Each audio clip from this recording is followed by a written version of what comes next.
Yeah. So, Christopher, tell me, what's new, interesting, exciting, cool, interesting, neat, groovy, superb with you? In my life? Yeah. In my personal life? Yes. I have reached a new level of loathing for my day-to-day job, which has culminated in me considering several times today whether I should just simply leave, just go. But I didn't because of my dedication to said job, but also because it turns out that the bills need to be paid. So even though, my more independently wealthy other half does have a bank account that just seems to fill up with money, which is very good. I wouldn't feel right relying on that. So it turns out every day I return to the child mines and harvest wisdom. No, this doesn't really work because I don't know. I've never performed any physical labor at all. Yeah, I don't. Even gardening, I don't know how that works. How are things with you, my good friend Aaron? Well, I put some advertising materials together for my business. But aside from that, because that was a couple of weeks ago, and had no hits of it since, I need to spread out where I'm putting them. I'm just muddling along. It was my family's birthday. And when I say my family's birthday, I do literally mean my entire family's birthday. Listeners, I have a brother on the 16th, a father on the 17th, and my mother on the 18th. It's a long week. That's incredible. My mother recently turned 70, would you believe? Polish women love to throw eggs at foreigners. Okay, this is what we're going to do. I'm going to keep us... Yes. Yeah, I'm going to keep us honest today because I want this to not take 58 minutes, which is what our last one, I believe, took. Let's really bang on. Let's keep this a small myth take. Small. All right. Small myth takes. So I'm going to say welcome to Small Myth Takes, ladies and gentlemen, the dozen of you who are listening and or watching. This is our bonus episode. Some of it is on YouTube and some of it is inside of your ears right now. And this is a bonus episode where we challenge each other to come up with an artifact, a person, and a place in our wonderful fantasy city of Haliacon. And then once one person's come up with the name and given it to the other person then riffs on that for a little bit and expands upon it and fits it into the setting. That's really brilliant. I don't remember who's going first this time. However, I will say, do you have near where you might be a 6-sided dice? Oh, easily, yes. What I can do is... I went first last time with the monstrous myth takes. Oh, yes, with the monstrous myth takes. So it is my turn. I will challenge you to roll one of these dice because I have now a list of things that I will do. Blimey. But first I need you to roll a D3. A D3. Okay, yep, beautiful, lovely. Yep, okay. Roll a D3. We have a 1. We have a 1. Brilliant. That is an artifact that I will give you today. And now roll a D6. A D6, okay. And I will give you the name of the artifact. We have a 4. A 4, a real 4. Lovely. Today, Aaron, your artifact is the twofold sickle of the pallid conarchs. Immediately. And I'm going to put this in our chat, just so you know. Lovely. I'll do the same. Twofold sickle of the pallid conarchs. Okay, so our conarchs is our term in the... I've just had a complete brain fart. The Great Consociate Empire. Thank you.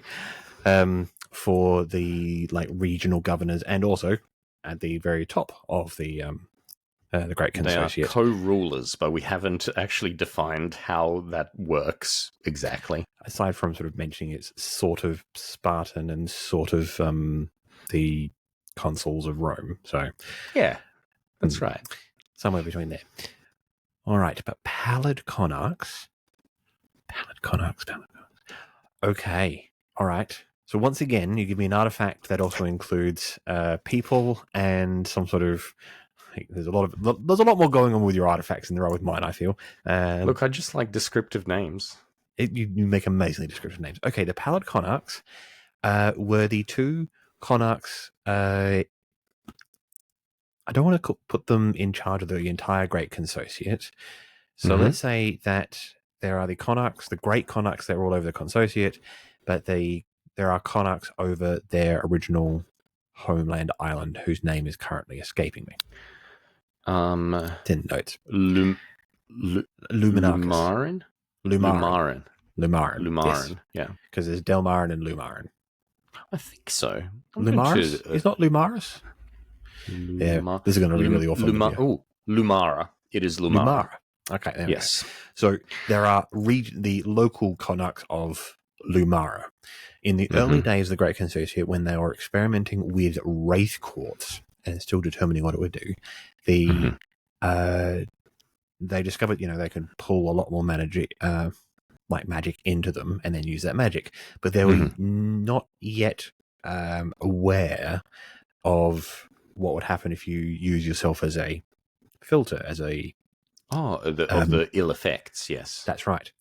And in that early day boom, the current regional Connachts of Lumara used it a great deal, and they got cool powers and they're doing neat things. Both of them were magic users of some description.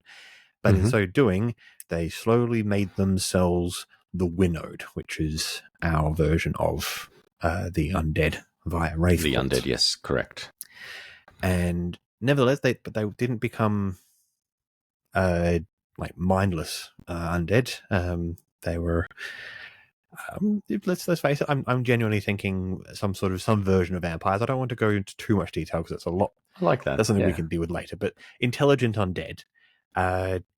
Which perhaps because we did define that a long time ago, blood and the spilling of blood was very important. So perhaps there was like a transitional stage, right, where they used the Wraith Quartz, but there was quite a bit of blood in the rituals as well. Perhaps that's how the vampirism or something similar came apart. I love that idea. I'm just going to put a pin in it because that feels like something that needs to be looked into in one of our major episodes. We're keeping this short, sharp, and sweet. Show in that vein. There was a bit of a problem with these Connachts because they weren't going to die naturally during their lives. They used some of the excess magic that they got to create these twofold sickles. They were identical sickles, but they're twofold because they only meant to make one. Interesting. And they fought over it at the height of the ritual of making this amazing magic item. Perhaps they intended to make another one later, but when they fought over it at the height, and magic has a lot to do with intention, they both went for the artifact at the same time, and it split. It is twofold in that it is technically the same artifact. It just exists in two places at the same time. Interesting. So what kind of implications does this have? Oh, I don't know. I'm making this up as I go along, Chris. I'm trying to encourage you. I'm doing my best. Oh, right. That was it. Okay, no, you're right. That's an excellent bloody question. It really is.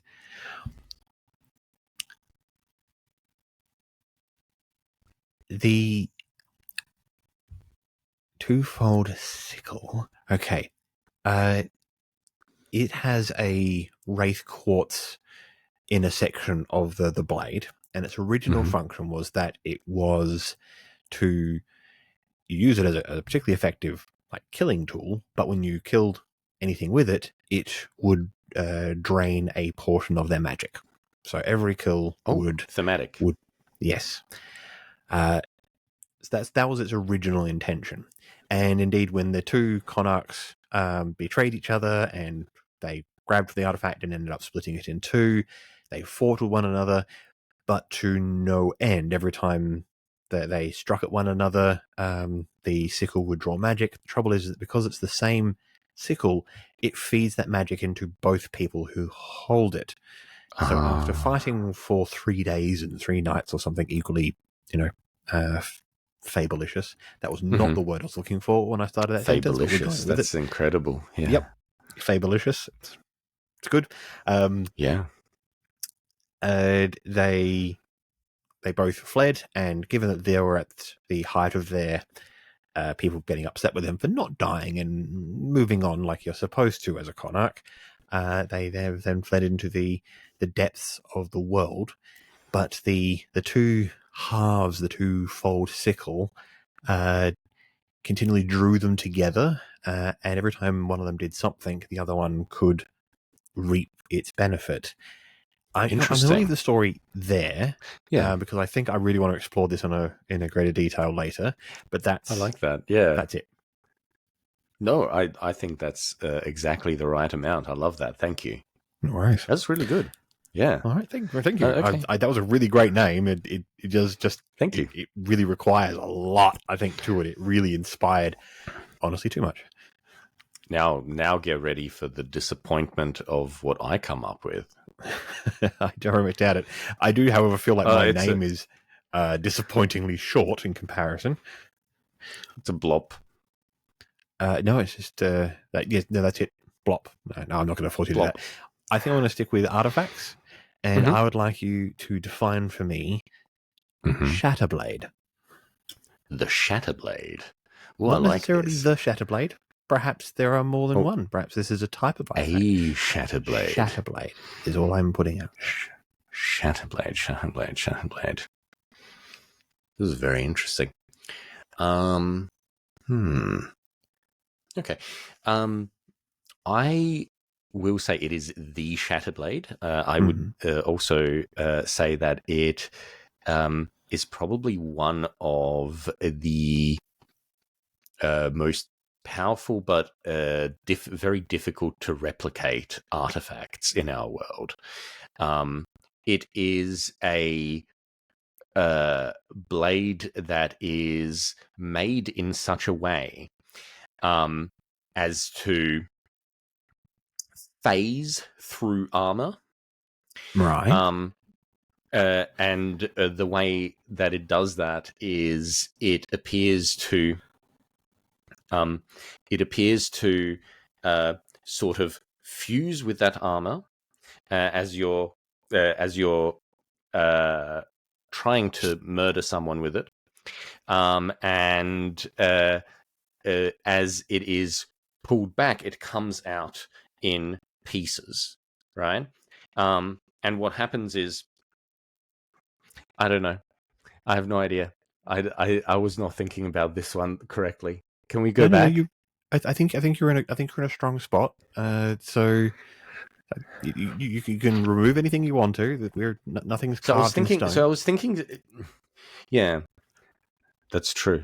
I was thinking of something that sort of phases through armor, but as it enters the flesh beneath the armor, it kind of what's the word for it? It shatters, I guess, in a way, leaving sort of carving like these shards of itself into the vital organs and things, and then sort of as it comes out, it almost like things that are like very, very plastic, they kind of like ploop back into shape. Yes. So as it's like being pulled out, it also pulls some of the armor and some of the viscera in with it, right? So the Shatterblade over time becomes sort of like a tapestry of all the lives that it's ended in that way. Okay, now I think I'm with you. Yeah, does that make sense? No, it does. So yeah, it's when it strikes it doesn't literally shatter, and it doesn't literally fuse. I was looking for the right words of what happens in there once it's inside the person. Yeah, it kind of like What if shrapnel. I'm thinking like a shrapnel effect. Right. If that makes sense. Shrapnel. Like I like where you're going with this, but I'm not sure if thematically it's just sort of passing through or fusing with armor quite works. But what if it? What if when it strikes armor, like something against the flesh, it breaks it, it shatters itself, and the portion of the armor that it's there, and that is what the wound is. And then, as you say, when you pull it back, it reforms itself mostly from its that's good. What the blade was, but some of it from the armor and some of it from viscera and bone. So the Shatter Blade of today is in fact the sort of Theseus's ship of blades, in that it's nothing from its current hilt is from anything it was originally forged. Yeah. No, that works. Look at that. That's collaboration. That's a very, very cool notion. I mean, somebody pulls that blade out and it never looks the same from the beginning of battle. And maybe like if it's been particularly used during like one battle, it would look pretty gnarly. It might look quite could look bloody and jagged and really because it was really intimidating against like people with no armor, so all it's made up of is viscera, flesh, and bone. But against a different foe, it's got plenty of steel and brazen armor and so forth in there. And against somebody else, it's got like scales and claws and so forth. Yeah.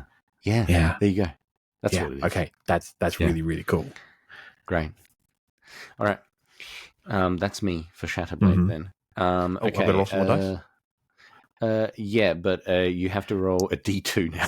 Yep. Flip a coin. I could roll a coin for a D2, but I'll just do. So I rolled a 1. So we'll roll a 1. Roll a 1. Brilliant.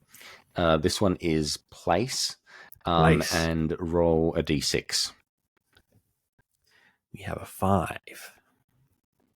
A 5. 5. Okay. Aaron, please describe to me Slimegrave Cove. Oh, that's awfully like normal length. Slimegrave Cove. Yeah, that's the most normal one in that set. Oh, good. I avoided the sentence long description again. That's lovely.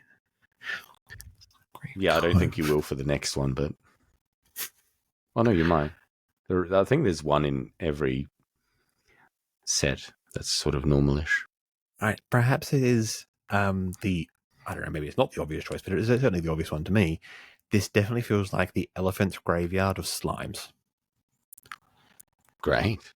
That slimes do not commonly or even often die of old age, but they can. And when this rare event is soon to come to pass, they follow just one more instinct, as they are slimes. They are basically nothing but a collection of instincts, and they all migrate to this cove on the coast of Delmarin, where they settle down and slowly disintegrate.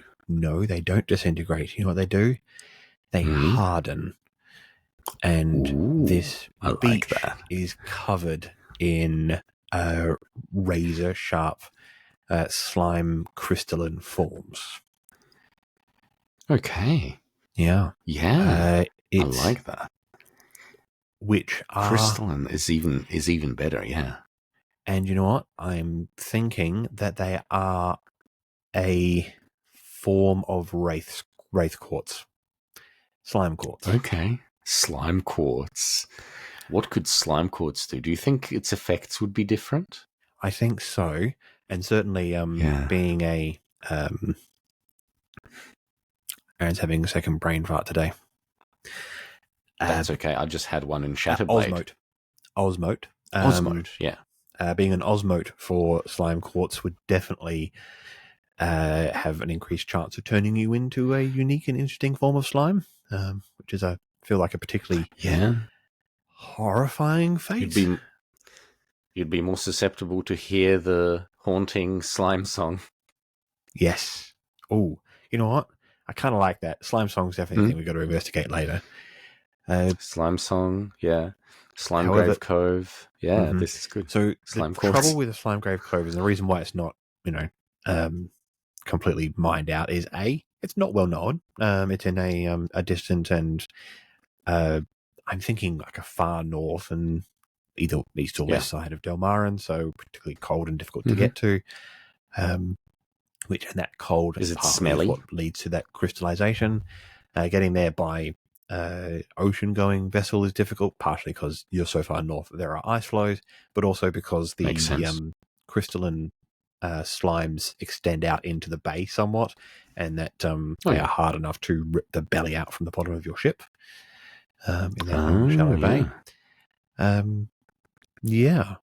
So that's it. It's just far enough away from civilization. It's far away. Yeah. And it is, can I say, that is very smelly. Yeah. I think it'd be very smelly. It's basically constantly filled with the dying slimes, which definitely emit a smell. And I don't think slimes in general would smell good. I can't imagine they would. No, I don't think so. You've done it, you madman. Sure. Yep. Slime Grave Cove. All right. So I think this means that I'm going to give you my place then, because give me your place. Special place, your safe place. No, your heart. No, I would never give you a safe place because I doubt it would say safe. However, this one does sound like a safe place. Okay. I would like you to describe for me Harmony Hall. Harmony Hall. Mm-hmm. My goodness. Hall of Harmony. The Hall of Harmony. Mm-hmm. Well. No, not a well. That was episode 1. That was the not well. That's right. Yeah. Harmony Hall. This is an easy one for me, actually. Harmony Hall is where the Guild of Conductors in the north of Haliacon actually holds some of their more popular concerts. Right. Harmony Hall itself is a very large building in what we would think of as the classical style. Lots of columns and marble and that kind of thing is one of the structures that when the Great Consociate Empire found Haliacon was very minimally damaged. Mainly, I think, because it was such a monumentally large and important building.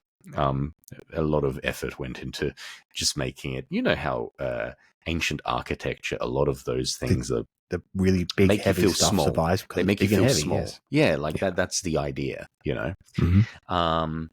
I would also say that Harmony Hall is where this would be in Melodwin. Then I was going to ask was it in Melodwin. I think this would be perhaps on the edge of Melodwin, because we did define Melodwin as being a particularly poor district. So I would say probably this is on right the very edges of Melodwin, close to some of the more reputable suburbs, districts. I forgot what we called them. I think you called them districts. I think I called them districts, yeah. And this is where they would also conduct some of their business, as in, like, I don't know whether inside Harmony Hall or close to it would be their guild headquarters. Well, a concert hall is often more than just it's more than just, You'll have a whole maze of back rooms and green rooms and rehearsal spaces and other bits and pieces. So having a guild hall in there makes sense. Yeah, and I would say that's probably some of their more secretive business is done right beneath Harmony Hall. It extends a little bit downwards. Not, I wouldn't say into the deep vaults or anything like that. Maybe in some way, but only in the same way that every place in Haliacon sort of, has fades into the shallows to some degree. Yes, fades into it. Yeah. I think that's it, actually. Yeah. I don't think that needs any more. That's really good. Love it. Brilliant. I did it. You did. I did it. Success. I bloody did it. Hurrah. If only we could high five over. Yeah. Can we? Well, Hold on. I tell you what, on three. Yeah? 1, 2, 3. That's cool. I'll put a really cool sound effect there later. I believe it. Yeah. All right, next one. You just have to roll a d6 for this one. Oh, yes, because we've already decided. This is a person. We once again have a 1. A 1? Mm-hmm. Okay, hey, you're not going to enjoy this one.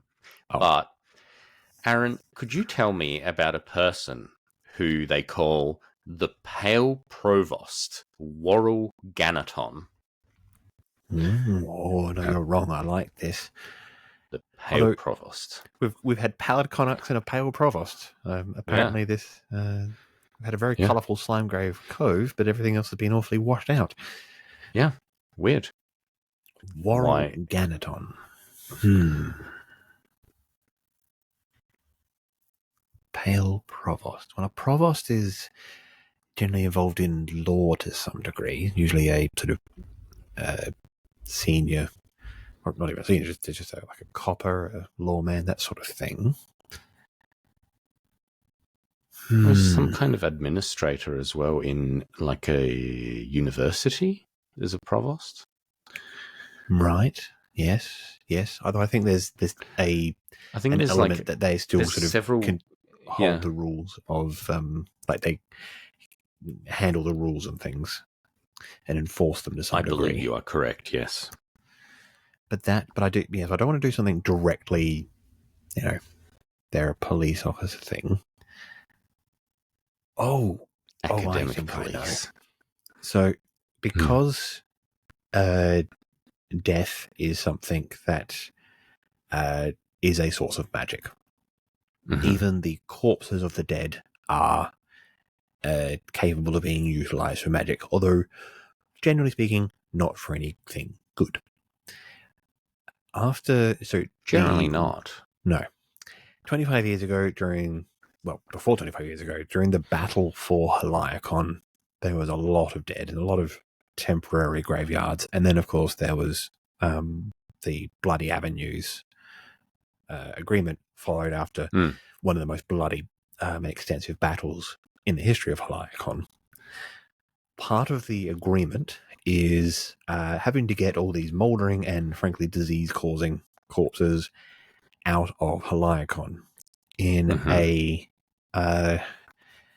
part of the agreement. So a little bit of actual bipartisanship here between the two major powers, the Great Consociate and the Unfettered League.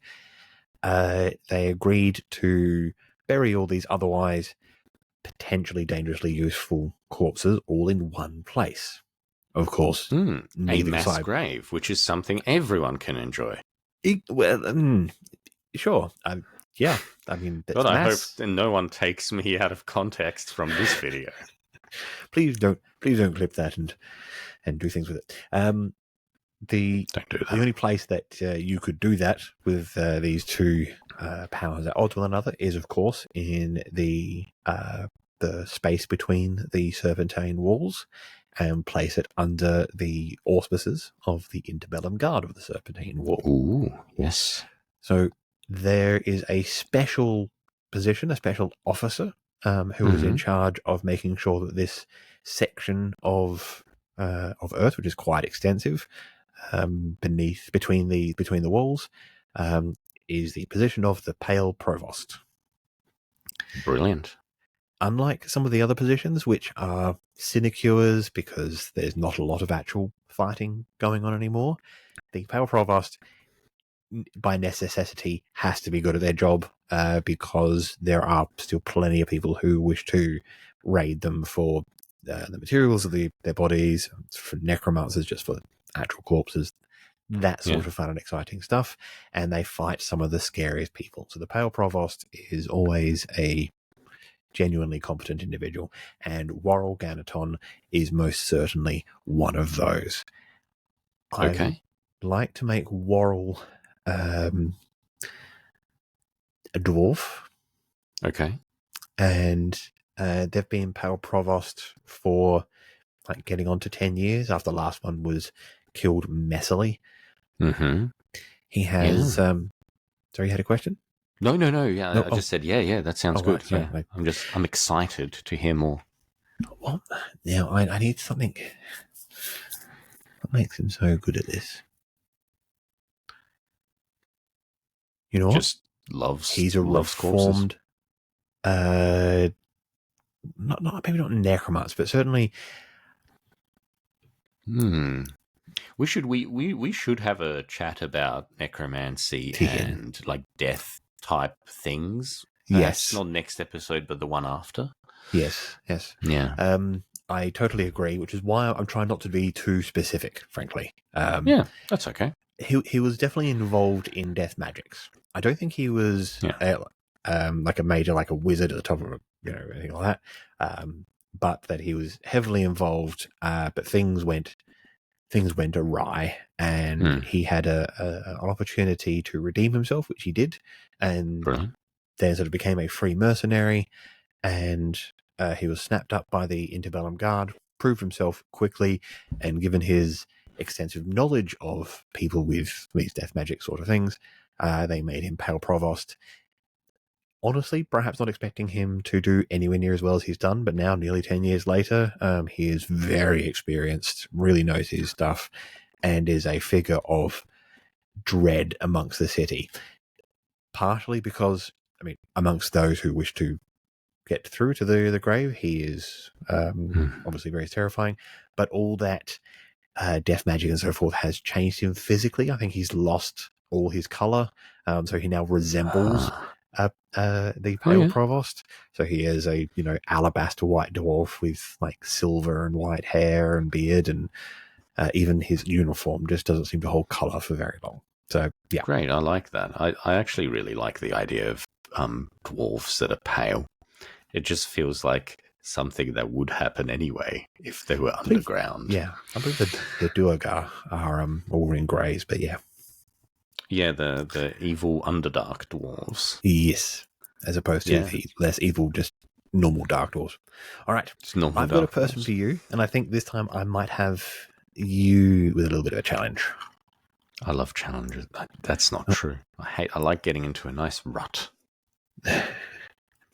Well, I would like you to tell me about Katunka in Contempt. Katunka in Contempt. In Contempt. Okay. Katunka in Contempt. I will tell you about this in a second. But did you know, I mentioned I've been having some annoying times at work, and one of my co-workers said, well, you should see this as like a challenge to sort of conquer, And I was thinking, I said, yeah, I'll do that. But what I was actually thinking is, what a stupid idea. I don't go to work to be challenged. I really don't. I go there to, make some money because I have to. I don't want to feel like I'm running a maze. That's not something that's stimulating to me. And my whole problem with the whole thing is that it's not stimulating to me. I can't make it stimulating to me. It is the most base drudgery. Well, it's not that bad actually. It's probably I'd probably complain equally if I had to be, I don't know, a shelf stacker or something. Vital jobs, honestly more vital than mine in some ways. But anyway, let's go to Katunka in Contempt. Katunka? Was it the or Katunka? I just wrote it. I say Katanka, but if you want to say Katanka, was it the in contempt? Were you reminded of your colleague because of the contempt? I feel contempt for some of my colleagues, not all of them. Oh, This part will publicly be available, but out of the, I think probably 2 people that might look at it, those are the good ones. Yeah. Yeah. If you're seeing this, I mean you specifically. You're one of the good ones, and I love you. Katanka in contempt. Okay. Katanka and contempt. I feel like I've stalled enough now. But you know what the worst part is, Aaron, is that I'm not actually using this time to try and think of anything, because I can only hold one thought at a time inside my head. Like most of us. Yeah. I heard some people are very good at multitasking, but it's not me. Katanka in contempt. Katanka in contempt. Okay. Katanka in contempt.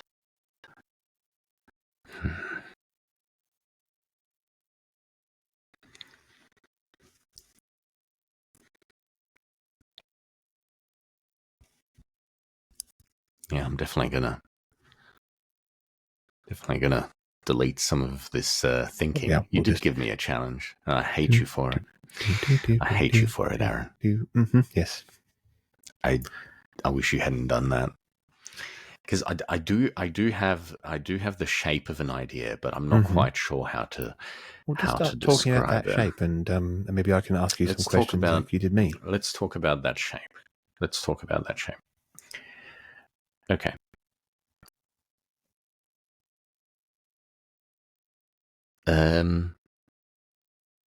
During our Great War that we have not named yet, it was a great war. It wasn't totally the fantastic. Great War.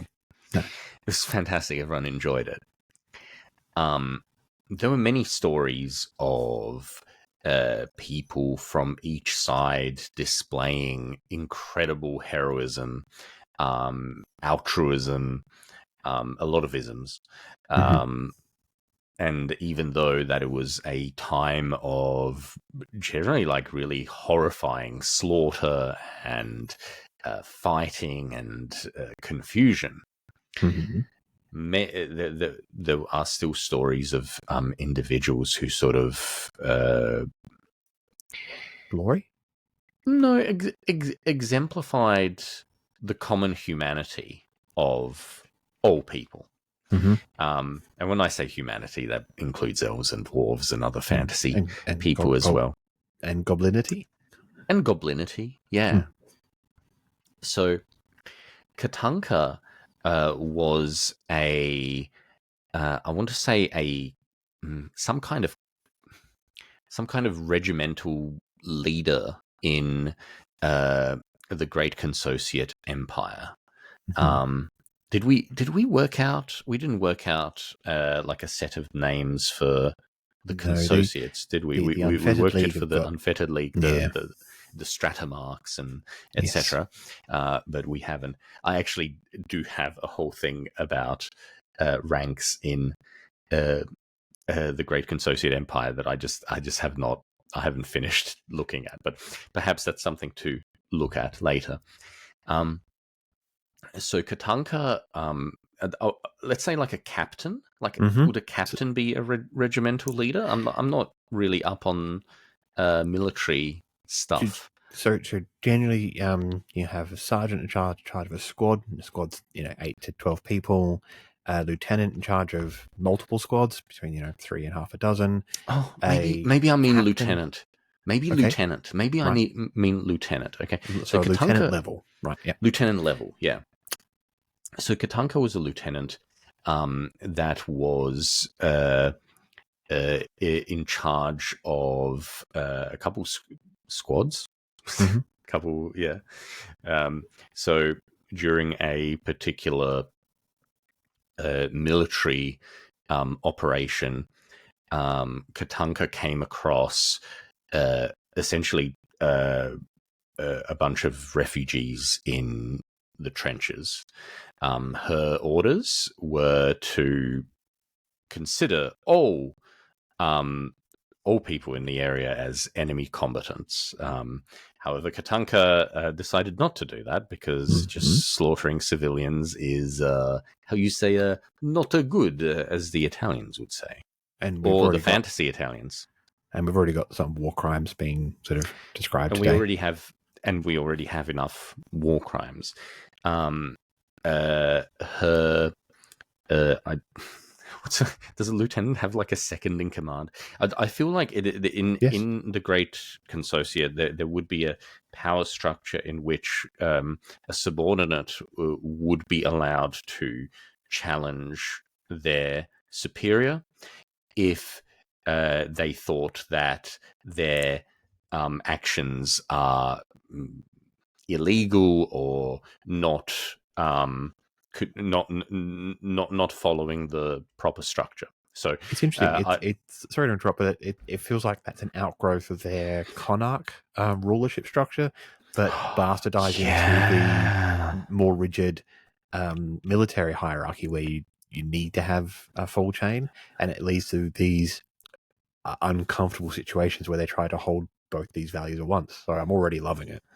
Okay, so here I feel like that person, whoever that may be, challenged Katanka and said, "These are our orders. This is what we've been told to do. We have to do this. You cannot let them live. You cannot let them through." They had a confrontation. I would say like a duel, maybe, or something like. Katanka won. Helped the refugees get to safety, and the rest of her underlings sort of helped as well, because that was just a nice thing to do. And then immediately went back to her own leadership and surrendered because she went against orders. She was put in a military prison. However, at the end of the campaign, once the Bloody Avenues agreement was all signed, people knew what she had done, and having her in a harsh military prison was just something that didn't look good. So they didn't pardon her. But essentially they exiled her. And she became known as Katanka in contempt, because she was in contempt of the leadership. I adore this so much. It's a great story. And the only touch I would add is that the second in command and Katanka were both like close. They had a lot of respect for one another. The second in command was just more about the rules rather than what was right. It was more about and Katanka definitely killed them. They pushed them far enough in that duel that they were killed. Yep. Yeah. Great. There you go. All right. I like that. Yeah.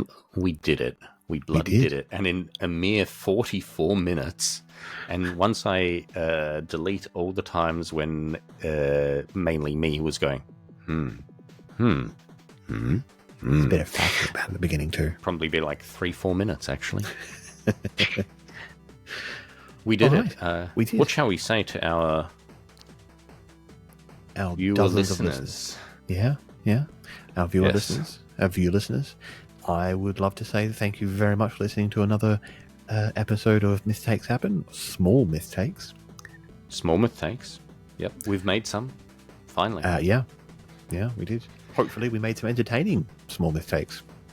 Yeah. And that you'll come again for another lot. Brilliant. I really hope so. Do you want to leave us with something funny, or should I try something funny? I definitely think you should try to do something funny. Okay.